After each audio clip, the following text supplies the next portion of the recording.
Welcome to the Deliberate Leaders Podcast. I'm your host, Allison Dunn, and today we're tackling something every leader faces but few have mastered: difficult conversations. You know what I'm talking about? Those discussions you keep pushing to tomorrow, the performance issues you hope will resolve themselves, the team conflicts you wish would just disappear. Here's what I've learned. Coaching hundreds of leaders, avoiding these conversations doesn't make them easier. It makes them impossible. I once had a client who avoided addressing an underperforming team member for months. By the time they finally had the conversation, the relationship couldn't be salvaged. Both parties left feeling frustrated and resentful. That experience taught me something crucial.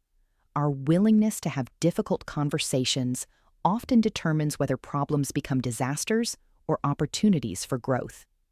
Today, I'm sharing my 4-part framework for mastering these challenging discussions: prepare, connect, navigate, and close. Framework. Part 1. Prepare. Preparation is the foundation of every successful difficult conversation. Before any challenging discussion, ask yourself, what specific outcome am I hoping for? What concrete facts support my position? How might the other person react?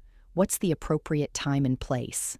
I recommend writing down your key points beforehand. This helps you stay focused when emotions run high.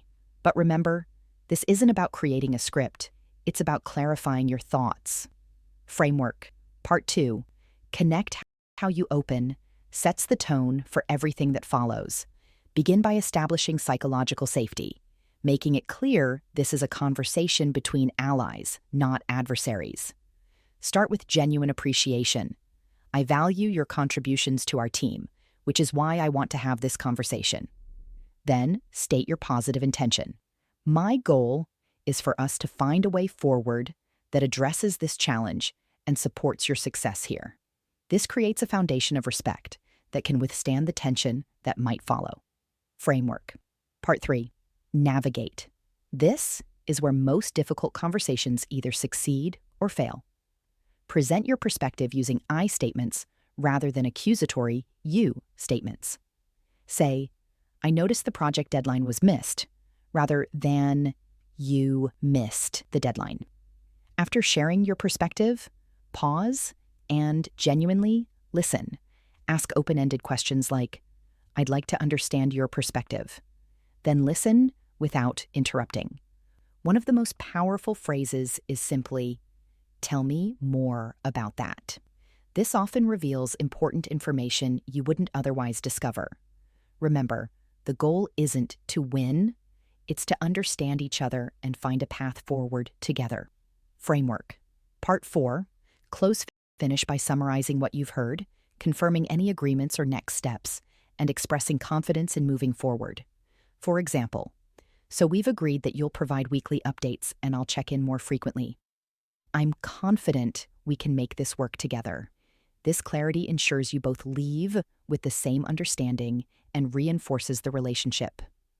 I challenge you to conduct what I call a conversation audit. Here's how.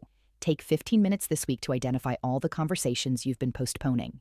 These might be performance discussions, feedback you're hesitating to give, or conflicts you're hoping will resolve themselves.